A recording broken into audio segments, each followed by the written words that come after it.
Hello, everybody. Welcome back to the JMC Cast, where we're back again with myself, of course, Joseph. Hello! And also this week's guest, if you want to introduce yourself. Hi, I'm Sophie. Pleasure to be here. Pleasure to have you on, Soph. Pleasure is all ours. And we're back at it again with two more movies. And the white vans. Jesus, that's an old reference. But anyway, which one? We normally decide by coin flip, don't we, which one we're going to talk about first. So if anyone has one... I don't have a coin. I have a small piece of cardboard with A and B written on it. Just lie, Joe. No one can prove it. I'll flip the cardboard. Ida. Yeah, that's what it says. Isn't it pronounced Ida? Right. So, It was on pronounced to the Ida. first film. Ida? I feel like Yeah, it was is it pronounced Ida Ida in the or movie. Ida? I should remember it. I finished it earlier this evening, so... Yeah. I only watched it I know, I yesterday. literally watched it last night. I can't remember if she's Catholic or Christian. But same thing. Catholic is Christian. Yeah, but isn't it a different denomination? Certain kind of Christian, but... Yeah, I mean, I did religious studies in high school. I should know this. I'll cover us on that one, don't worry.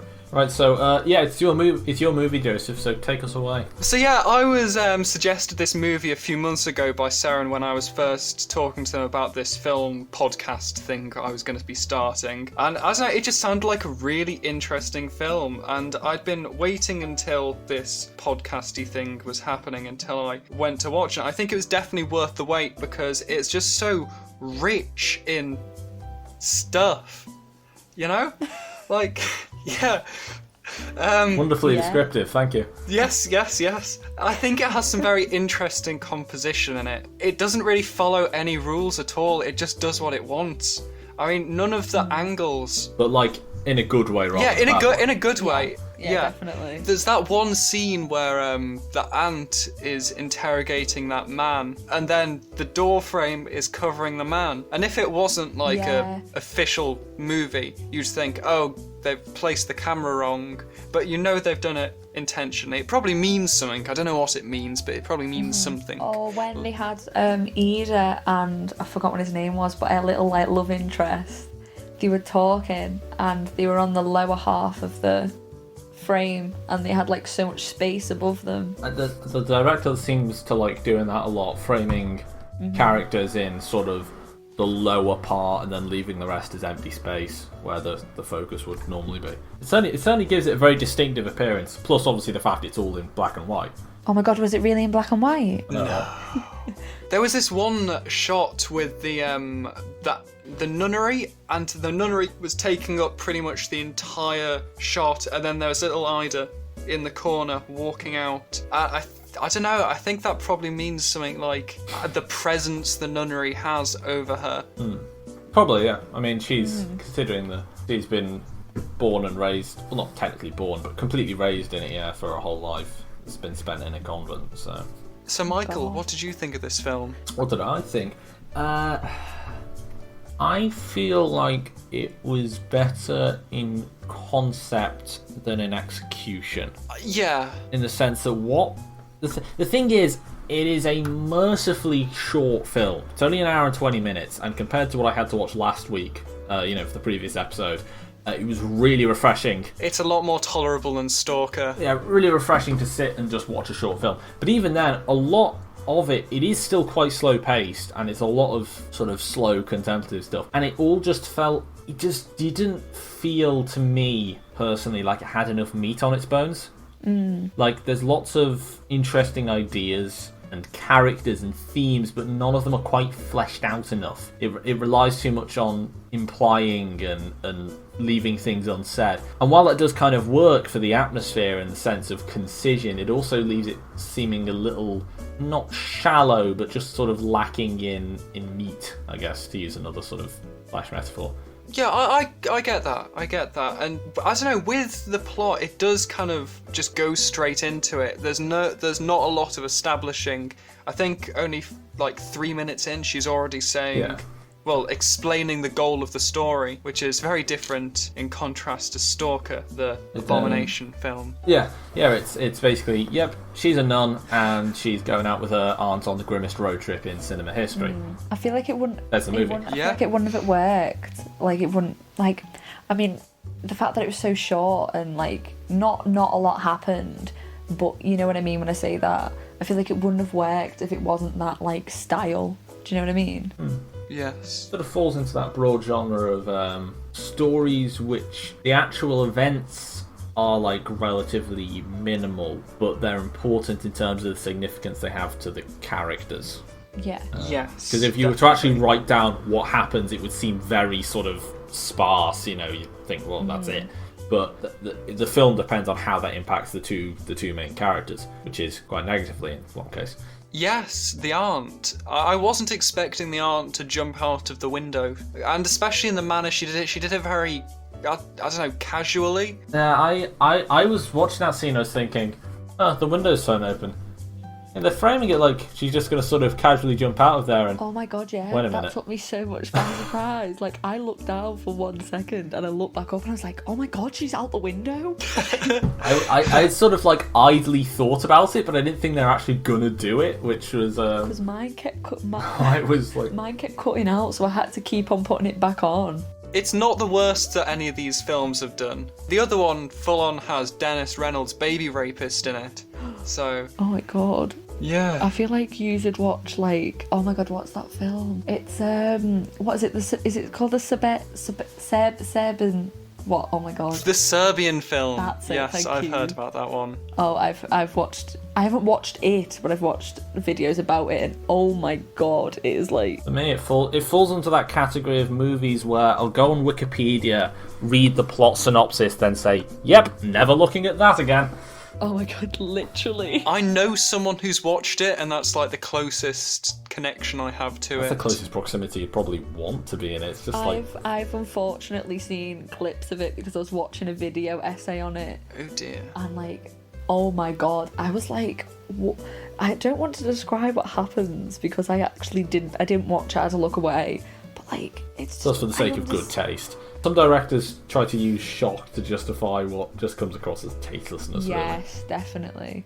It's like when people like do like kind of really bland, boring, pointless films, but just be like, but like kind of cover up because like the style's good or it looks artsy, and it's like, well, it's not interesting just because it looks good. Yeah, they do that in American Horror Story, where like each season there's some sort of rape scene. And there's no reason for it to be in there. It's just in there for shock value, which I think is absolutely terrible. There are some good stories in American Horror Story, but it's pretty much fueled by edge. And there's just some unnecessary bits.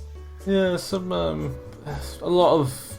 Certainly there's a fair bit of horror that it feels like depends more on shocking the audience than actually scaring them, you know. It honestly reminds me of unnecessary sex scenes. I'd far rather have the latter than the first. Yeah. Like a good old scare. But I like one of my... Oh, sorry, should we get back onto the film? But, Has like no sex and no scary scenes. yeah, I was going to say, the film we're actually talking about, because Yeah. we managed to drift way off topic there somehow. Well, there was sort of nun sex at the end. Oh, Yeah, it's got so some implied sex. scandalous. I think you see a nipple at one point, Oh. and that's about as raunchy as we get. It's when she took her. I don't know what it's called. Her hair covering thing off. That was a big deal. That was. That's quite an interesting. Indeed. Yeah, quite literally letting her hair down. But that shot is made more impactful, I think, by the fact that, if I recall correctly, you literally don't see her hair at all up until that point. No, I don't think you do. Given that significance of like. Yeah, and they decide to mention that she's a ginger, but it's in black and white, so it's like you can't even tell.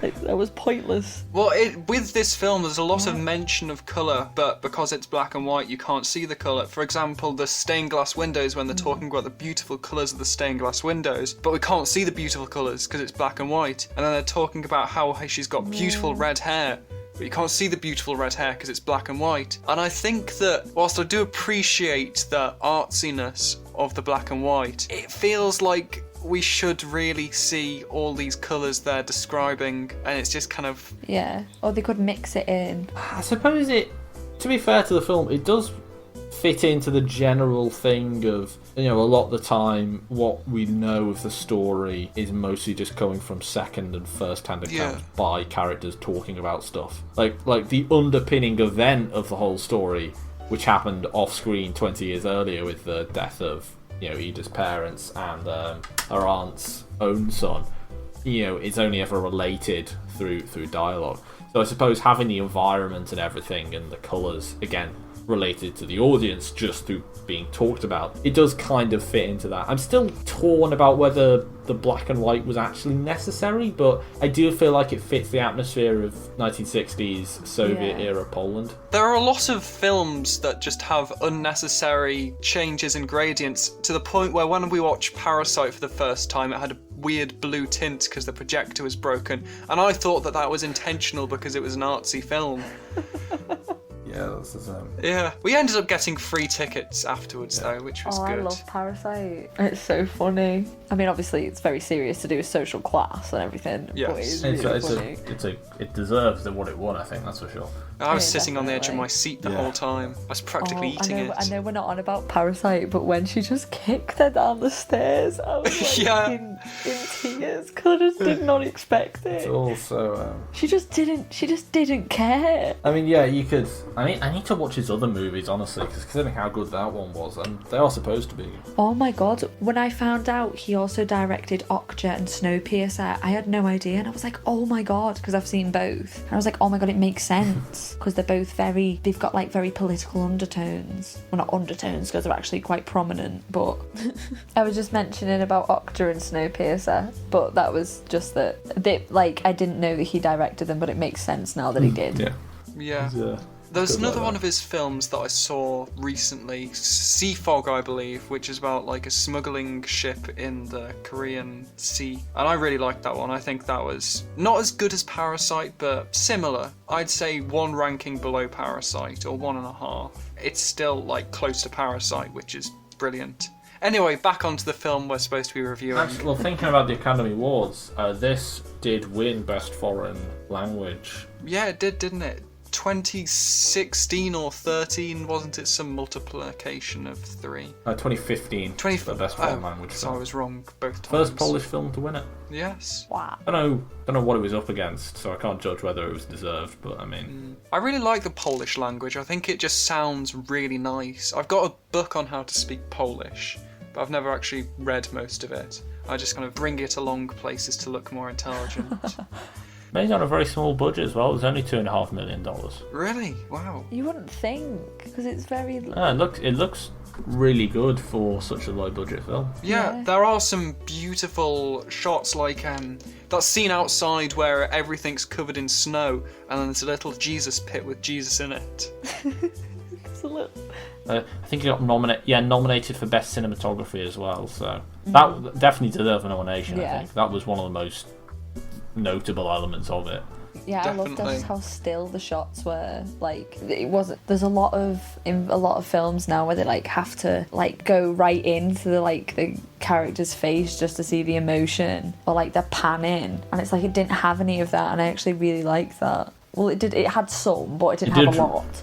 Yeah. It did remind me of Stalker in a sense that, again, the director really likes sort of static shots with the characters just standing in them talking, but not actually focusing on their expressions and stuff. Except here it was done better. Again, works quite well. It was done well in Stalker as well. Debatable. It's to serve a purpose, It's one of those techniques where, like, if it's used in the wrong time, it just seems gratuitous rather than necessary. Yes. But in this case, I would say it worked. I was checking what other foreign language films got nominated, and I do not know any of them, so I can't judge. Fair enough. What did it lose Best Cinematography to? I thought when she mentioned that she was a judge, they were going to have something to do with that in the narrative, like she was a judge at Nuremberg or something. That's where my mind automatically went. But no, it just kind of was said, and then nothing else happened. So it kind of felt like... Yeah, it had a lot of throwaway. Yeah, it's inferred that it's the film's tendency to skirt away from actually stating anything. They never actually directly talk about the war, which is probably a deliberate stylistic choice, you know. But yeah, it's implied that she was like a communist partisan and then got promoted to the position of a judge afterwards. But, you know, the specifics are left up to our imagination. Well, it did actually, it made me think about how, like, maybe I was, like, neglectful or ignorant in not, like, thinking about this, but how much of an impact, like, even 20 years later, it sounds stupid, but, like, I didn't realise even 20 years on how being Jewish, especially then in Poland, would be like not a big deal, but more of like, I know it's not frowned upon, but do you know, because a lot of people would have grown up with the horrible stereotypes and stigmatisms against Jewish people. So then she's... Yeah. I mean, yeah, it's the modern day, especially, you know, even now, the effects are still there. I've been to Krakow, which... and the Jewish quarter there used to have like hundreds of thousands of people, and it was a huge part of the city. I think now it's got about 100 practicing Jews left in the entire city. Wow. One synagogue, and that's it, because they were just wiped out like the rest of Poland. That's horrendous. Yeah. That's terrible. They've just they were an essential part of the ethnic makeup of the country up until the war, at which point they've just gone afterwards. Jeez. So yeah, I mean, I think that is the film's main preoccupation, really, the consequences of all that and how it's still very much affecting the country, and yeah, probably still is today in some ways. Yes, I quite liked all the music in it, because there was obviously no non-diegetic music in the whole thing, but the music they did have with like the saxophone player and that Polish lady singing, I thought that was all just really nice. I mean, again, Polish is one of my favourite languages because it just sounds like really nice, and it's just really interesting of a language. Everything's spelt cool, and I like it. Quite similar to Russian, I believe, as a language. Yes, but the difference is, like, one uses Cyrillic, one uses Latin, which is because of but ties to different churches back in medieval times. But anyway, yes, everything goes back to churches in medieval times, except for things before the church in medieval times, which don't. Well, certainly in this case, obviously, with the fact that Poland was and still is very, very Catholic. Yes. Hence, you know, Catholic nuns and all that, and still is now, which is obviously kind of unlike other parts of more Eastern Europe where it's all Orthodox Christians. Yes. What did you think about the whole bit in the cafe where the aunt is sort of talking to the person in charge of the bar, and he says, I'm sorry, and she says, why did you say sorry? And he says, it's just what you say, because he knows why she's come there. I suppose that's the kind of thing you have to say. But Do you know why she's come there? Well, I'm guessing he's probably inferred, because it was said that this village that she went to, there were quite a few Jews hiding here and there back in the war. It's possible. It's possible he's just being polite. It's possible he's inferred that she's looking for some dead Jewish relatives. There are multiple ways to infer it, yeah. Again, back in the scenery, I really like how, especially in the hospital scene, it does look quite, not dilapidated, but not looked after. I would say dilapidated, honestly, for a lot of it. Yeah. It's the poverty and the decay of post-war, you know, Soviet Europe is very much visible here. It's everywhere. Is the cars? I mean, the car they drive is a rattling, you know, piece of crap, basically. I actually really liked their car, so... Yeah, but I mean, it wasn't exactly in the best of shapes, was it? True. Yeah, the paint in buildings is peeling. You can see mildew. It's all very... It was in black and white, it's fine. They had to pull the car out of the ditch with some horses, which must have been difficult for the horses. And it also shows that... they're still using horses. Yeah, exactly. They can't really afford the big, powerful Jeeps. Why didn't they should have just used one of the horses? Well, they did use one of the horses. Yeah, no, but I mean, like, they should have just... I don't know. Can you legally ride a horse on the road? Like, as your mode of transport? Probably not on a main road. Yeah, no, probably not that. Plus, it's not exactly a little bit slower than cars, so... Not if... Well, yeah, true. Might not be entirely practical choice. It's just galloping everywhere. To be fair, horses are pretty cool, so... I don't know, it depends where you're travelling. On some sort of A road, you usually find kind of horses, and there's also horse. I mean, if you're in remote If you're in sort of open countryside with very poor roads, then there's a good reason to use it. Yeah, maybe don't go on the motorway say, with a rural horse. Poland. Yeah. Yeah. Just like anywhere on the steppe is generally quite good for horses. Yeah. Imagine. Once you get that far out, it's usually pretty reliable. Yeah, maybe just use them as somewhere like that. You don't want to be seeing no horses on the M6. Right, that'd be a sight to see. Yeah. I mean, I've seen quite a few horses back when I used to hang around Newton. There was like so many horses everywhere because it's like right in the middle of the countryside. And we had to go through this like field full of cows.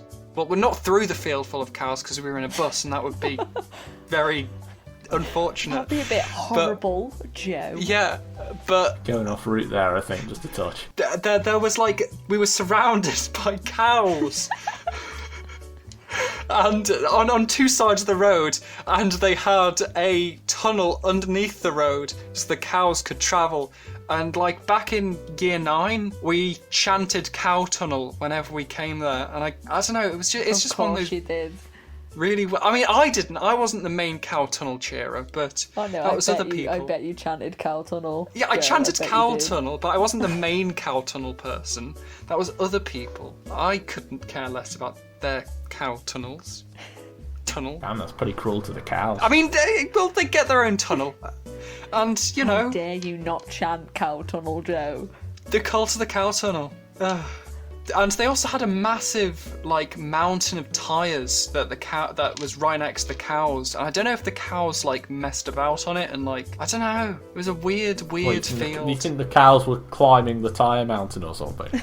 Yeah, I don't know, it might be like when we're not looking, like in Shaun the Sheep. But who knows? Secret life of cows. Anyway, what were we Just talking walking about? on 2 legs. Yes, like in Barnyard. Oh, yes. No. Cinematic masterpiece it is, Barnyard. Barnyard Oh, I can't Cinematic even joke Universe. about that. No. My sister wanted to put that on and I just couldn't. I couldn't hack it. The animation just makes me want to cry. I've been affected by Barnyard so much that any picture of Pig, like the character, just immediately makes me laugh. Oh, no. I've I never hate the watched it little and fat I'm ginger happy. kids. The little I've fat never even ginger watched it kids. properly. I just have absorbed it through internet osmosis. You know? Oh no, I used to love Barnyard when I was a child, but like no more. No, Were you no. part of the Barnyard fandom? Oh yeah, definitely. We got a weekly magazine about what Otis is up to. Oh, very You cool. know, and it had Wait, was it a Getting television deep into the show? Barnyard lore. Or was it Yeah, a definitely. movie? Because I always thought it was There a was movie. a movie, and then they made Back to the Barnyard, which was the TV spin-off. Oh, snap. Right, actually, you know, I'm gonna. Sorry, give me 1 second. I'm gonna see how many series Back to the Barnyard got. if that didn't get cancelled after 2 seasons, then I am disappointed in whoever was to do with that. I mean, there were some pretty rubbish shows on CBBC back in the day. Like, I mean, there were some good ones, but there were some equally crap ones. Like, there was this one called... How dare you insult Hacker? No, I like Hacker. Hacker was great. Hacker T-Dog, he was brilliant. I preferred The Brain, though. Do you remember The Brain? I was gonna say you called it. It only got 2 seasons, but it ran apparently straight through from 2007 to 2011. So you know, I was spaced yeah. out. What's the episode guide have to say? How did we go from Jews to Barnyard? Sorry, just these episode thumbnails are making me laugh. Like, oh my god, the Christmas special. Oh my god, it's a Christmas special. Barnyard's Christmas special. Yeah, there's I think Barnyard Santa or whatever. Did they put like It's not an baubles animal, on which his? is just more confusing. They put baubles on his udders. Ooh. Right, we have drifted. Have we drifted off topic enough? Yeah. Should we get back to? Yeah. Should we get on to final thoughts then? Before we run off again. Yes, we're gonna go on a bigger tangent from Border. I'll tell you that now. Oh, yes. So, Oh, I hate that film. you hate Border. No, I'll explain when we get to it. Oh, I have yeah. a love-hate relationship. He's saying you didn't like troll sex. No, don't even. I had to watch that with my mum. That was like. Oh, oh, that's Oh, gonna be God. impossible. See, Border is the movie that made me write in my notes in full capital letters, he shat out a penis, which is something I should never have had to write in my notes. And if you hadn't suggested that movie, I wouldn't have had to write it in my notes. Let's not get ahead of ourselves. All right. Final thoughts on Ida. On What have we Ida. got to say? Sophie's the guest. Do you want to go first? All right, I'll go first. Thank you.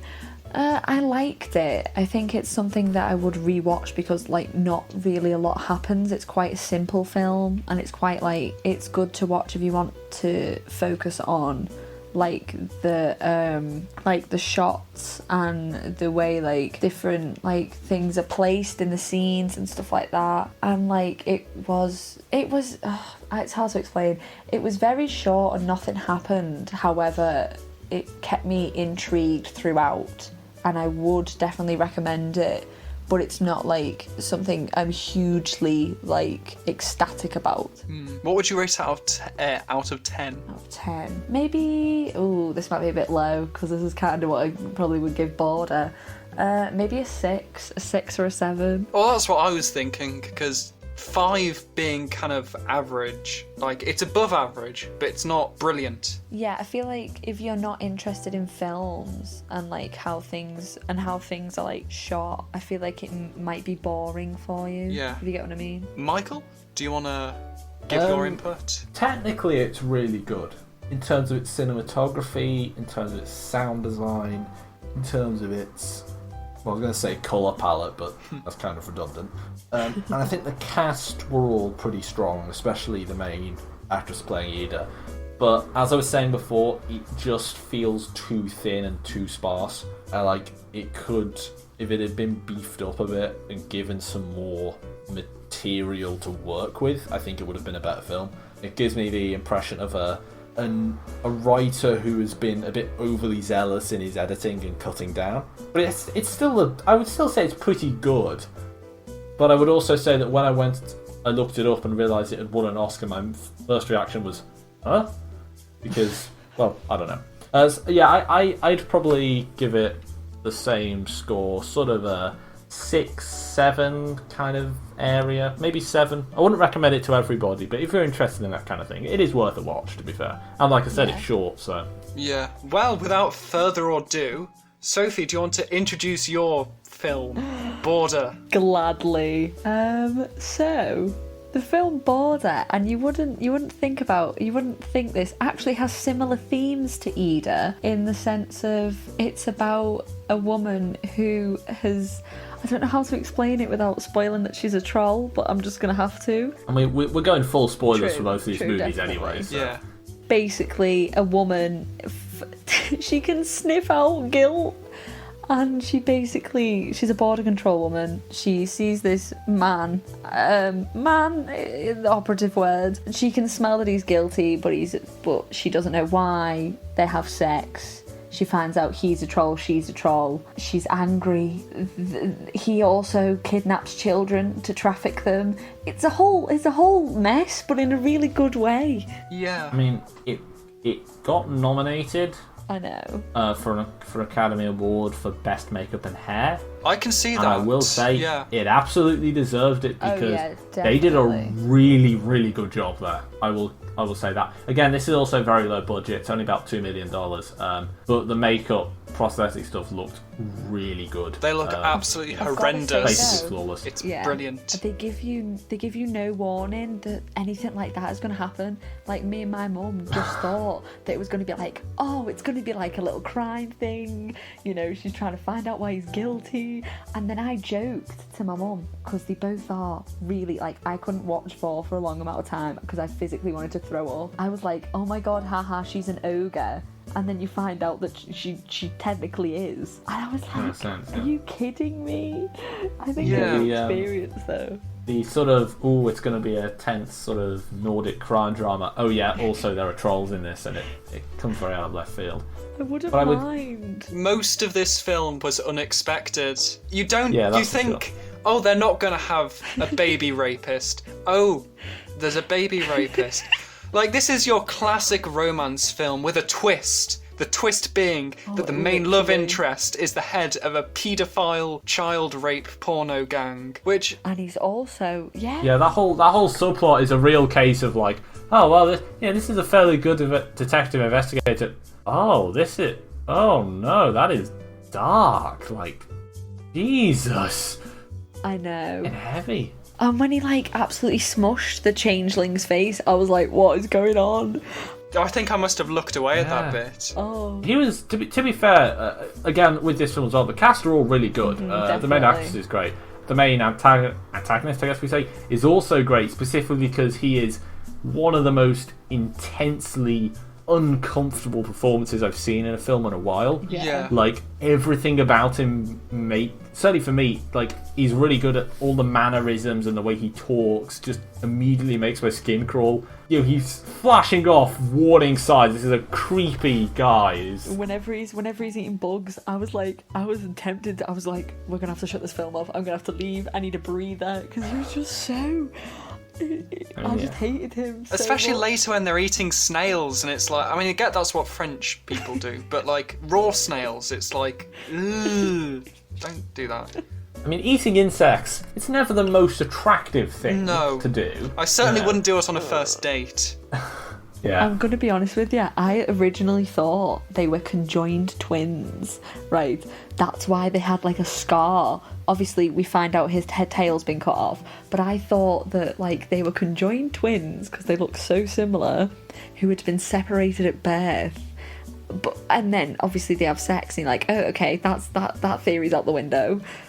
But I thought that kind of thing as well. I thought, well, they're going to turn out to be siblings, but when they did have sex, I thought, well, they've already done baby rape.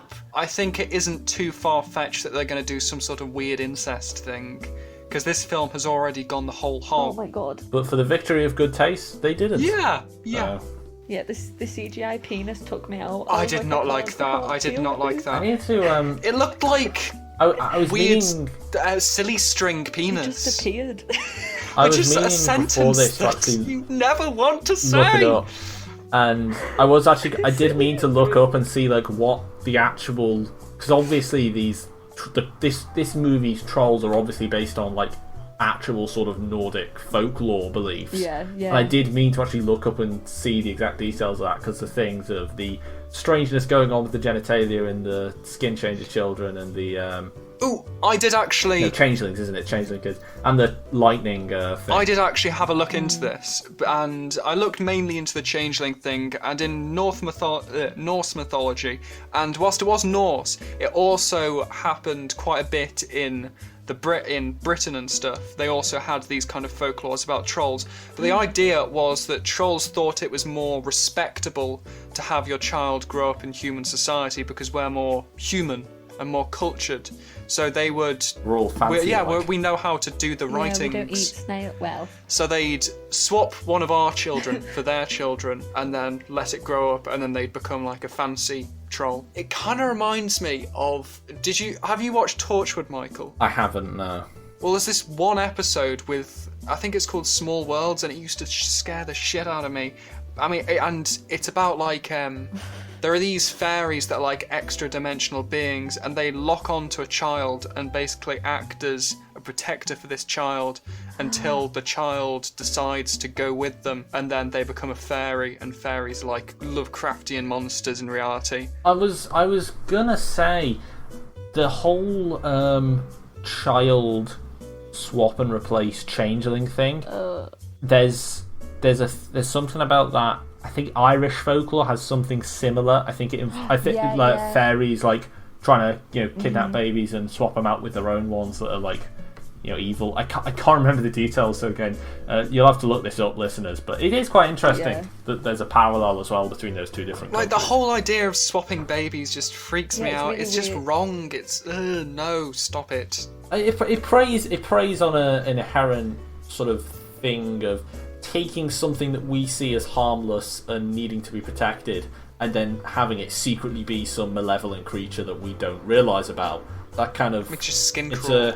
the kind of carefully pinpoint certain fears that a lot of people have, which I think works quite well. Certainly in this case, I felt for me that was the film getting like when she finds the changeling in the fridge. In My the first fridge. thought was, you know what? At this point, I'm not going to be surprised if there's a baby. Yes, in that I fridge. thought the baby was in the fridge as well. I totally called that. What I thought has literally. happened is the baby next door. I thought it was going to be like half eaten or something, like the troll dude had been like snacking on it, and I was getting myself prepared for like a half-eaten baby.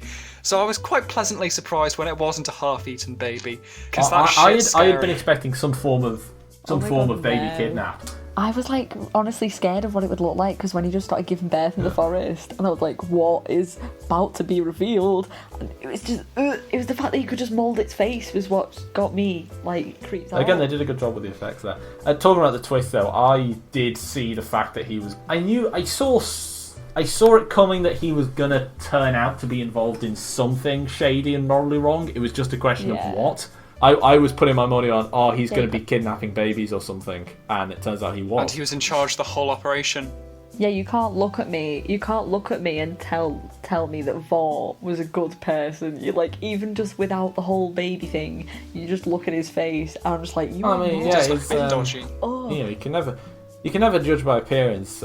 You know, he may be unfortunately ugly. It's his creepy mannerisms that make him unpleasant. He does leer a bit. I know, that's what I mean. I know you can't judge a book by its cover, but he just he's a sort of archetypal, you know, villain with relatable motives who's still doing the wrong thing. A very wrong thing. You can see his reasoning, but it doesn't mean it's morally justified. And also they called him Vor, which was interesting. Yeah, it's pronounced Vora, I think, in like Swedish. I know, but it was still amusing on the subtitles. It was an odd subtitle to see, that's for sure. Yes. Vor eats. Oh, yes, it does. Is that how it came up for you? Mine was just normal. Vor. Vora. Did you feel sorry for the Jeb-looking guy with the long ginger hair? What was his name? Was it Roland? Yeah, no, Yeah. I felt really bad for him because like he wasn't particular. I mean, yeah, he was a pretty neglectful and disinterested partner, but he wasn't an especially bad person. He just kind of got He just fairly screwed over, really. He just liked his dogs and got cheated on. Yeah. Imagine, imagine finding out you. He's understandably highly mistrustful of Vora. Yeah. But imagine finding out your partner's a troll. Like, what would you do? A bit confused. Yeah. I know that sounds horrible. Like, find out she's a troll with a dumper. But like, imagine just finding out. Oh yeah, I have a tail. I like bugs. I don't clean my teeth. Like, is that a deal breaker? Yeah, I mean, I feel like if you're gonna have your bug snacks, you should at least wash them off first for the sake of good hygiene. Yeah, if you're gonna eat bugs, you better brush your teeth before you come near me. So I think trolls probably have like stronger stomach acids and enzymes and all that, so they can probably break down the. To be fair, I mean, humans spent a good few thousand years eating things that weren't hygienic anyway, and we survived. Just about. Yeah, I mean, we've had a okay. few mass extinctions, but what's that? Well, yeah, what's a bottleneck? What's an evolutionary bottleneck amongst friends, Yeah. right? I was slightly frustrated that like the actual sort of background and lore behind the trolls was left very, very vaguely unexplained. Which, to be fair, I guess it didn't need to be for the story. But the fact that we basically know that they've been around in sort of Scandinavia at least for who knows how long, and humans have nearly wiped them out. But the rest is Yeah, Who they knows? should do Left a unknown. prequel about her parents and them being tested on. That sounds like horrible, but like I feel like that should have been explored. Why they were tested on, and like taken. It's gonna be like some sort of Stranger Things thing. Yeah. I did feel, again, on the subject of characters to feel bad for and experimentative, I did feel bad for her adoptive father. Yeah, I felt sorry for Yeah. him because he is a good guy. Like, he's saved this kid from being experimented on, and then she's like verbally abusing him at the end. I mean, she's understandably angry because she's been lied to her entire life. But, like, he has, you know, by the looks of it, he saved this troll kid and has endeavoured to raise her as his own and do his best, you know, as a parent. You could argue he's complicit in all the horrible stuff. I mean, by the sounds of it, I'd say probably not. Because he was just a janitor. Yeah, he was still witness to it, so he's not exactly... His hands aren't clean, but he's not as bad as a perpetrator, as it were. He never told her though. He never told she had to go through her life always being like, I know kids will bully you for absolutely anything.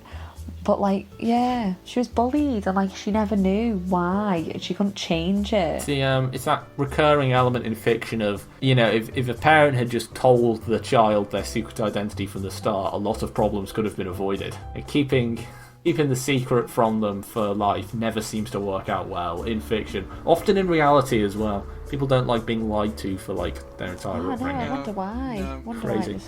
They don't like it. It does seem to upset people sometimes. Oh, I looked because I was quite interested in that scene with the fox when the fox is at the window. So I had a look online at the symbolism behind foxes. There we go. And foxes symbolise great and unpredictable change and making decisions, which I think that pretty much sums up this movie. Great unpredictable. Was that before or after the troll sex scene? It was before the troll sex, so the sense, decision was to have troll sex. I do actually like how they had the Troll sex element of animals reacting to the trolls. Yeah. In the sense that the fox seems a certain affinity, but also the dogs are freaked out by them. Which again is that very old trope of, you know, dogs are able to sense something supernatural or weird is going on when humans don't notice it. Again, feel bad for the dogs because those poor things were absolutely bloody terrifying. And now they're homeless dogs. Oh. As was, if I recall, the the baby whenever it comes into contact with a troll, I think also kind of gets uncomfortable, doesn't it?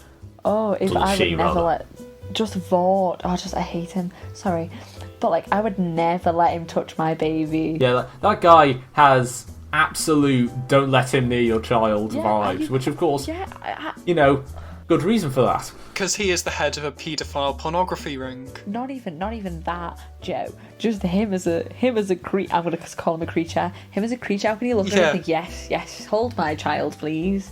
Oh, are you gonna kidnap it? Oh, okay. We're not going to encourage any kind of troll discrimination here, but it's more the. Right, it's not troll discrimination. It's Vought discrimination. Vought discriminate, definitely. You know, I must have played characters like him like a million times in movement lessons. I mean, because it's just a fun thing to do. But it's like one of those over-the-top characters brought to life in the most uncomfortable way possible, and it's like, oh dear me, oh dear. Again, though, good job on the cast part. Yeah, I have a big like props to, I don't know his name, but the guy who played Vought, because like I'm not usually creeped out by things like that because I'm always hyperly aware that, you know, it's film, it's not real, these are just actors.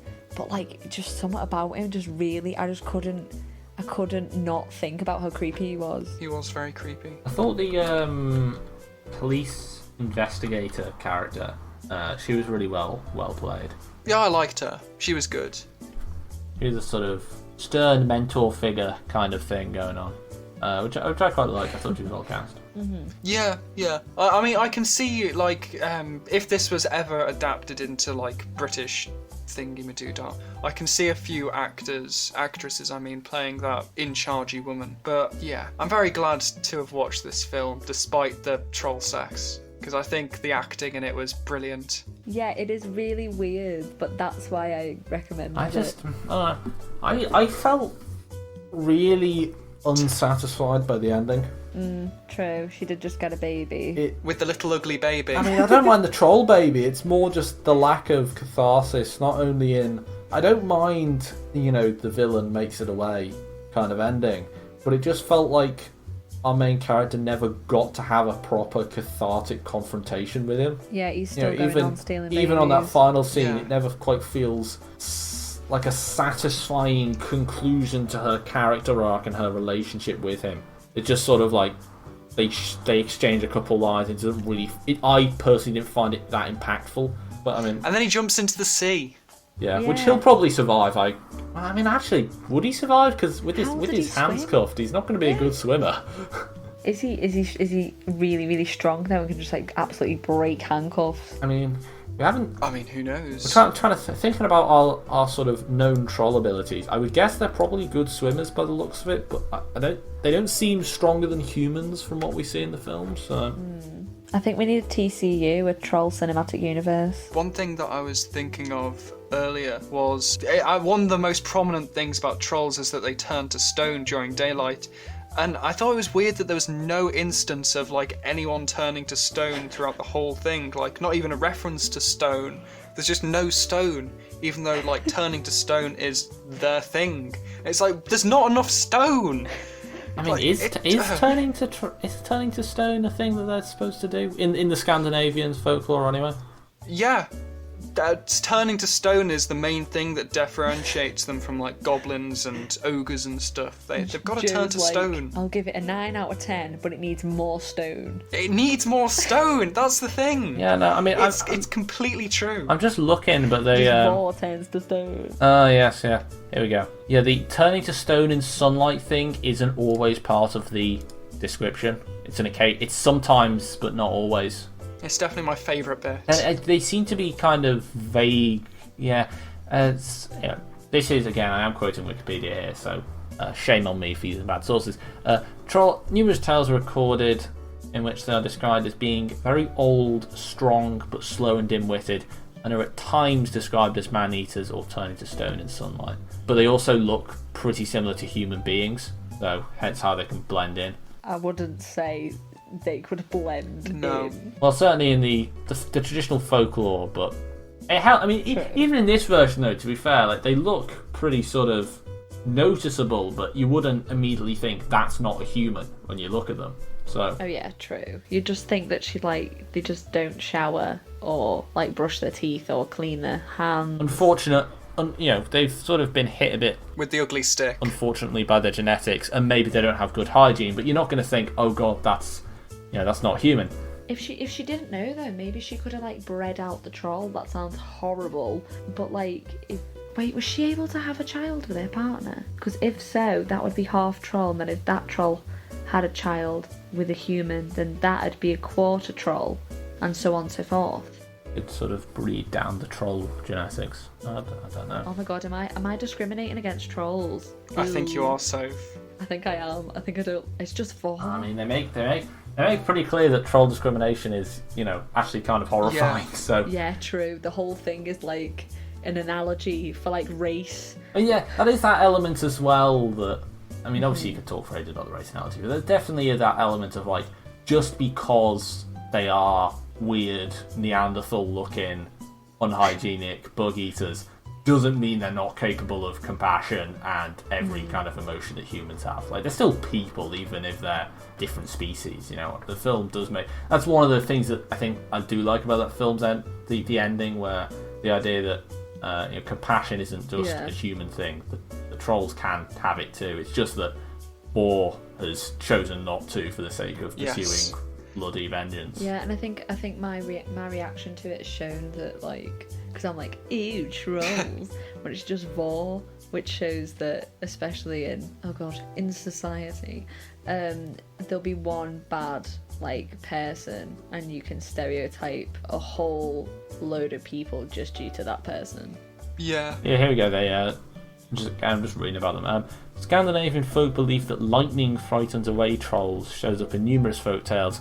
Maybe a late reflection of the god Thor's role in fighting them. Oh, that's quite interesting. A good bit of Norse mythology. So Thor was anti-troll too? It seems Thor was unfortunately anti-troll, but to my knowledge of Norse mythology, Thor spends a lot of his time fighting basically everybody, so maybe take it with a grain of salt. I don't know. He is the man with the fighty. They are quite disgusting. Even the baby is born little. Even disgustinger than a normal baby. It's got a neck beard. It's a baby with a neck beard. And a tail. Yeah, you can't get worse than that. See, at least I wasn't a troll baby hater, right? Joe hates troll baby. The troll baby, he or she, to be fair, is a bit hairy and has a tail, but let's not be unfair here. It still just looks gross. My mum thought that baby was cute, right? My mum went, oh, look at the little troll baby.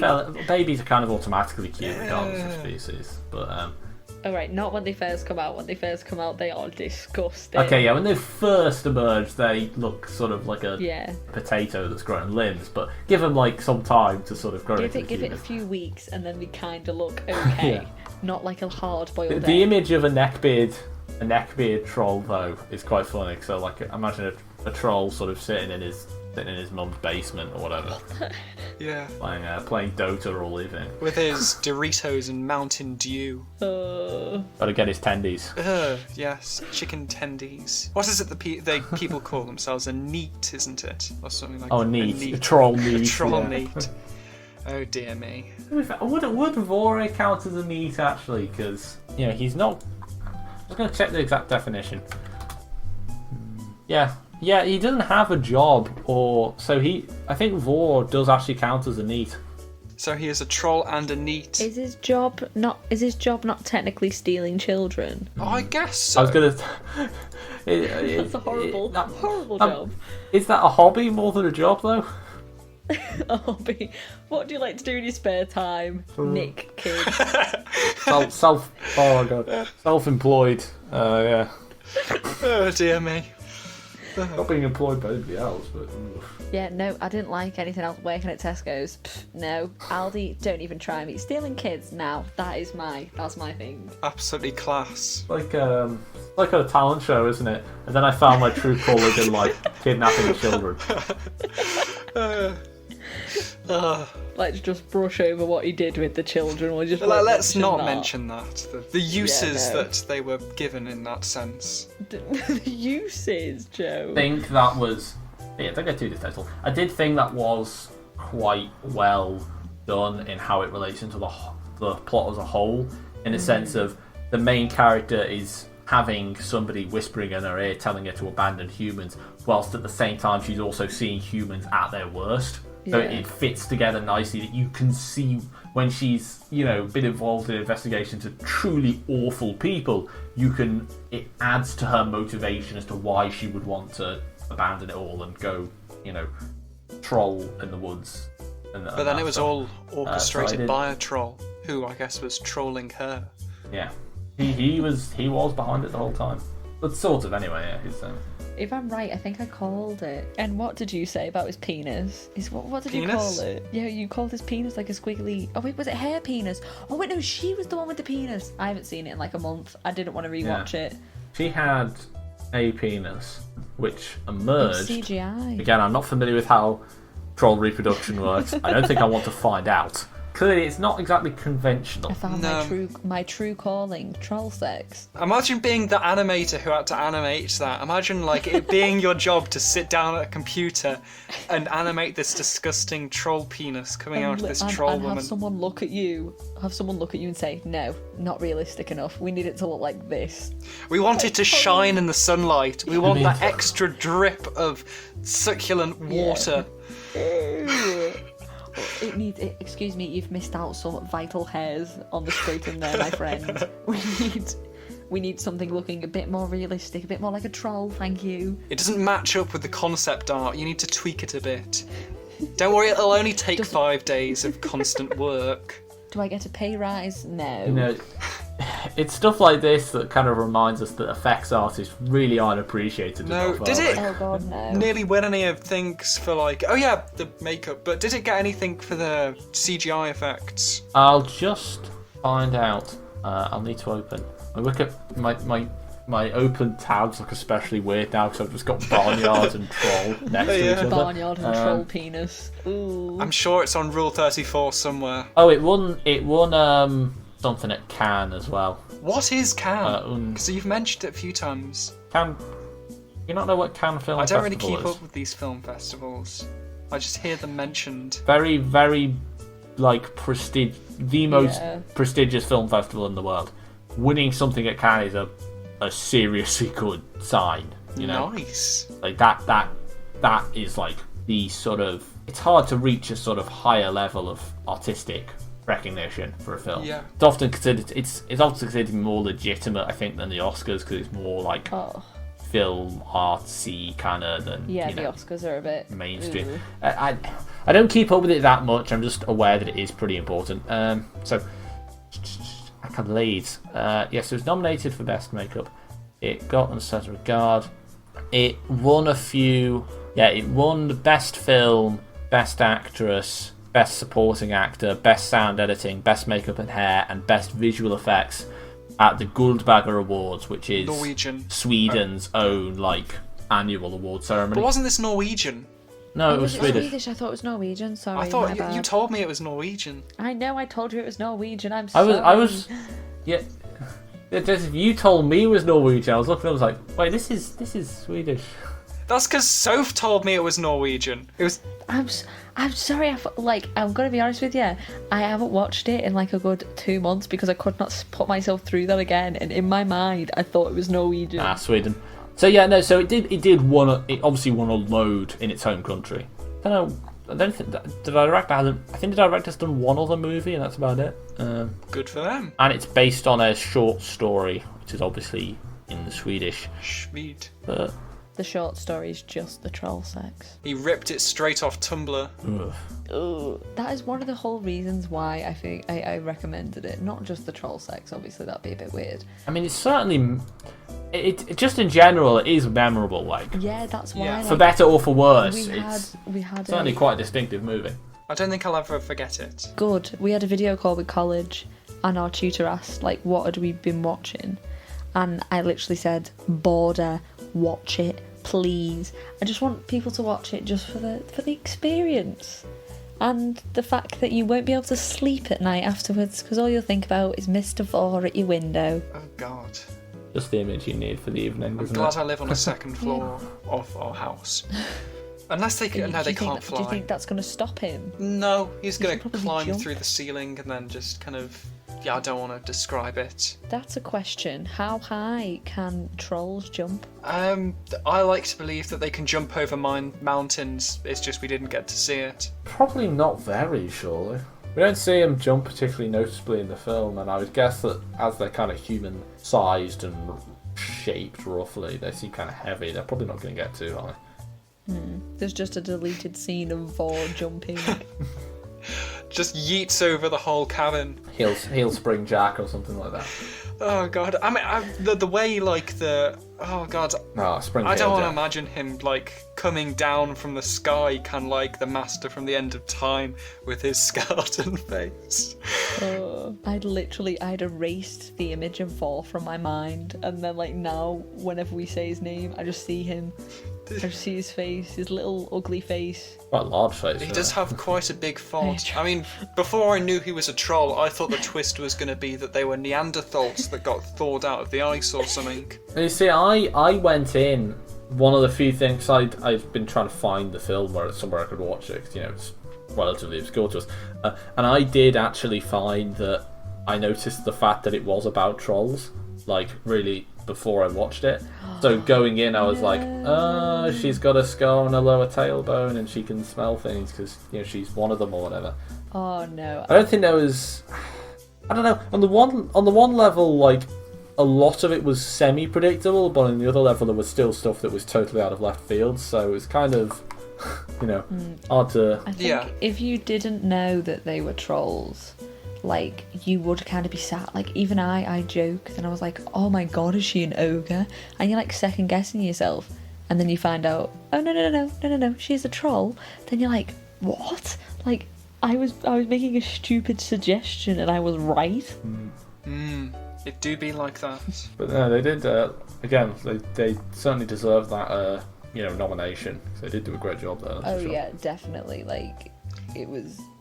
In the weirdest way to say this, it was Vore's face was beautiful in the sense of practical effects. Technical achievement, very impressive. Yeah. But also has the desired effect of making you uncomfortable, which is thanks to the performance. They did a good job there. The troll woman, the hair, kind of reminded me of Christian in some scenes. I noticed they did make a deliberate effort to give them similar looking hair as well. It's the same kind of colour and texture if you look at it. Again, it's just sort of little attention to detail like that, which shows that they did put a fair bit of care was put in. Yeah, that was some rank hair. I would not like hair. I don't want hair like that. That's terrible hair. Bad hair. Bad you've not hair. always had the greatest hair yourself. I can't comment on anyone's hair. I'm bald. Oh, yes. Yes. I mean, I suppose you can't go worse than my ginger mullet. Excuse me. Last year. Quite like being bald, Joe. You can't. No, no, I'm talking about in general hair. No, you quite suit your bald hair. I thought you'd be like, you can't go any worse than being bald. And I was like, thanks, Joe, I've got to grow it out now. No, I was saying like the troll, like no, that I wasn't having a go at your lack of hair. Joe, Don't worry. I know what you meant. Oh dear me. Anyways, You've got a good hair. what were we going to say? Not hair. You're still talking about hair, because I was going to say, shall we decide our final thoughts? Yeah. Let's go on to final thoughts. Oh, Let's stop okay. the hair and go on to final thoughts. No, who wants to go first? Oh. Well, Sophie, it's your film, so do you want to go first? I mean, I went first last time, but okay. I think the premise of it is in the sense of like a woman kind of being lied to her whole life and not fully knowing like her heritage and like the culture. I don't know if you can say like being a troll is technically a culture, but if you get what I mean when I say A that. background, maybe, would be the word. Yeah, her background and like the fact that like she had no idea, and then the only person she meets that is like her is actually evil. Like it's I think the whole idea of the way she's being treated in society for being a troll is very impactful, and her being a troll could be swapped in for like anything, if you get what I mean. Like, Yeah. when I said it was similar to Ida in the sense of Ida's grown up in a covenant and like she's going to become a nun, but then she finds out she's Jewish, and it completely changes. That's a good changes her whole. Literally, linkage. I realised that last night, and I was like, "Oh my god, are Ida and Baude the same film?" Yeah, both movies about women who have had their true backgrounds hidden from them, and when they discover it, it changes their life. I didn't realise that until now. That's quite the similarity. That is very. That's wow. Talk about good choices. You wouldn't think it, would you? I know you wouldn't think that that Baude and Ida would have such similarities. But as much as it's a weird film, and I kind of, not I hated it, but I was like hysterically laughing and uncomfortable the entire time, I would definitely recommend it to like everyone I meet just for the experience. Nice. What would you rate it out of 10? I would say 6, because I'm pretty sure I've got it somewhere. Like, I have a list of films and I've rated them, and I think I gave it a 6. But I would have given it lower if the effects weren't so good. Understandable. Michael, do you want to give your 2 cents? I think, as we said, the effects were really good. The cast were very strong. The directing wasn't particularly noticeable, but it was still fairly good, I'd say. I just felt, I think the use of Scandinavian folklore about trolls and all that was quite good. But as I said, I just felt like there was something lacking in the script, and the structuring of the story meant that the ending wasn't as satisfying as it could have been. It was just a little kind of lacking in those senses. I am hung up on the ending just because it wasn't cathartic, and it really frustrated me. But I would say it was still pretty good, all things considered. Yeah. Probably give it like a weak 7. But I would Yeah. I'd probably recommend it. If you're interested in that kind of thing, then give it a watch. Which I think is what I said about Ida, so that might be a bit generic. But what do you think? Yeah. We'd give it an 8 if it had more stone. Yeah, not enough stone. It really should have done with more stone and less weird troll sex. So, but very good acting, very beautiful. I mean, beautiful in quotation marks, but brilliant acting from Vor. He was utterly despicable, and that must have took some goddamn effort from the actor, so clap and a half for him. I'm gonna have to give this a 7.2. Vore reminds me of I'm going to say, if anybody watching this has read Crime and Punishment, which you almost certainly haven't, it reminds me of Svidrigailov in that same kind of vibe of a very creepy, reprehensible person. I just thought that while I was listening. But anyway, that's besides the point. Shall I take us out? You know who it reminds me of? Oh, go on. Do you remember when we did Venetian Twins like a few years ago Yeah, I watched that, yeah. in the church? Yeah, it kind of reminded me of Pancrazio in that. Not quite as amusing. No. I mean, less panto, more, I'm going to steal your child. But yeah. I shouldn't be laughing when you mention stealing children. No, you shouldn't. Shame on you, Literally. Sophie. Shame on you. Stealing children, you just hear me laughing in the background about it. God, yeah, nothing says comedy like awful child trafficking. Comedy's subjective, but stealing children is amazing. Hopefully none of Well, hopefully none of you get famous in future, because if so, those quotes are definitely getting taken out of context. Right. So that. And we advise none of our audience to steal don't children. Yeah, steal that children. is that. Don't do it. We do not endorse child kidnapping. Unless it's a troll. Kill the trolls. Sophie! That is not. Sophie. We do not officially associate ourselves with that message. Yeah, so that's all for. I was going to say today, but this week would be more appropriate. Yeah, no, that's all for this week. Yeah. Next episode, we are going to be changing up the formula a bit, I think, aren't we? So Yeah, we're having crap week. yeah, I think we've chosen. We know one film we're doing. I have a good idea of the other one, so I'll tell you about that later. But yeah, you dear listeners, are you viewers? Listeners are going to have to wait in suspense, because that's it for this week. It's all from me. It's all from. That's all from me, Joseph. And that's all from me, even though this is my first time here. Hey, you might be back. Oh, we'd sometime. love to have you back sometime. You're always welcome. If you're going to practice troll sex, make sure to do it safely. Use and protection. consensually. Otherwise, you'll get Yes. troll babies. Oh, yeah, cute. Oh, yeah, also, if you want to contact us, Joseph's social media, I think, is the best way to do that. If you're interested in making an appearance, which, we can probably accommodate. Yeah, Yeah, so no. If you just want to look at his social media, Yeah. just look Yeah, at his I have some Instagram. brilliant pictures there. He really does. Well, if you have them, I haven't seen them. Yeah. But anyway, yeah, I've extended this outro by like 5 minutes. All right, we are all done here, so goodbye, everybody. Goodbye. Bye.